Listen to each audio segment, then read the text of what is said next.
Yordam beradigan odamlar yetarli bo'lgani uchun tushmadim. Yaxshiyam yengil yiqildi. Bo'lmasam og'ir oqibatlarga ham olib kelishi mumkin edi.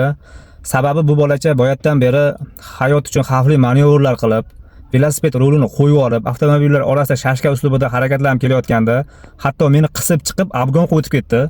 Yetib olarsam o'zini videosini o'ziga ko'rsatib, xavfsizlik qoidalari haqida nasihat qilmoqchi edim. Menimcha endi buni hojati yo'q. Sababi hozirgi yiqilishdan so'ng tanasida sal bo'lsa-da his qilib oqibatini tushunib yetdi deb o'ylayman. Shu o'rinda ota-onalarga kichik bir eslatmam bor.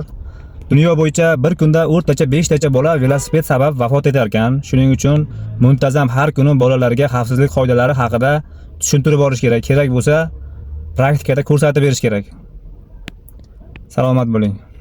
Video foydali bo'lsa obuna bo'ling. Jizzaxdagi shu kabi videolarni ko'p ko'rsatamiz.